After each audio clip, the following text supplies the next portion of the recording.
Olive is an ostrich. She lives with her family in the outback. But Olive is very different. Olive's dad loves to run. Olive isn't a fast runner. Olive's mum enjoys laying huge eggs. Olive doesn't like the look of that at all. Olive's little brother pecks at the ground to find tasty roots to eat.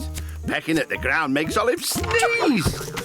But Olive has an incredible imagination. So while the rest of her family are running, pecking and laying eggs, Olive can be found imagining herself going on amazing adventures when she buries her head down, down into the sand.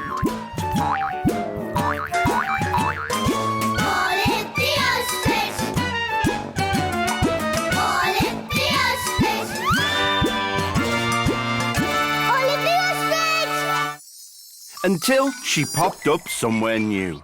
Olive found herself standing on a floating iceberg next to an igloo. She was dressed in a woolly hat and scarf. It's so cold. Shivered Olive. It's not just cold, it's freezing. Just how it's meant to be here in the Arctic. Said a young polar bear who appeared from the igloo. You're telling me?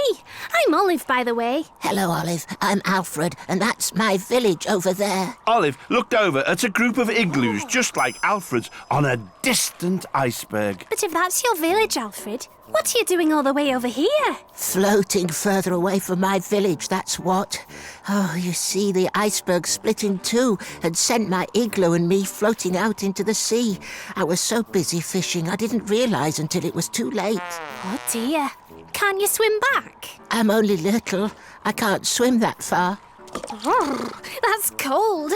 Not to worry, Alfred. We'll think of another way to get you home. I do hope we can. It's very lonely here. Your fishing rod could be helpful. Maybe we could use it to hook onto the big iceberg and then pull ourselves across. Great idea, Olive. Olive picked up the fishing rod and cast the line out towards the big iceberg. Oh, no. Oh, we've drifted too far, Olive. The fishing line won't reach. Not to worry, Alfred. We'll try something else. Olive spotted a penguin swimming in the ocean. She reeled the fishing line back and popped a fish onto the end. Maybe we can get someone to pull us. Olive cast the fish out towards the penguin. The fish landed in the water with a splash. The penguin grabbed it and tried to swim away. Its little flippers splashed and splashed, but neither the penguin nor Alfred's iceberg moved.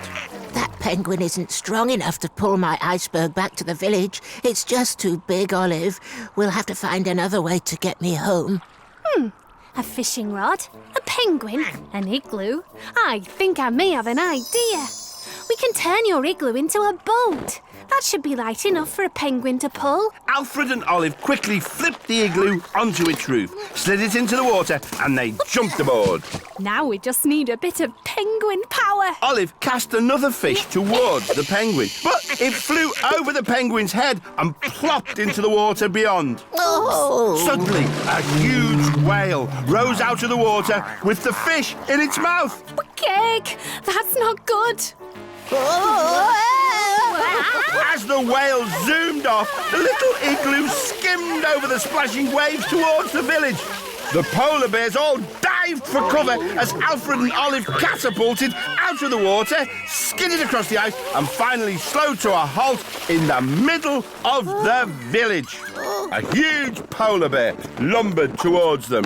Oh, there you are, Alfred. Did you remember supper? Yes, Mum. Replied Alfred as he gestured to the igloo, which was now filled with fish from their journey. Well done, Alfred. There's enough fish here to feed the entire village. Thanks for getting me home, Olive. I had lots of fun. So did I, Alfred.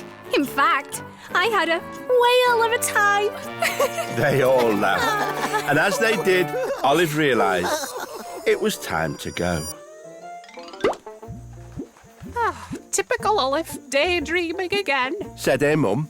Cake? Actually, I went fishing in an igloo with a polar bear. Your head's been in the sand too long, dear. Said Olive's dad. Her little brother laughed.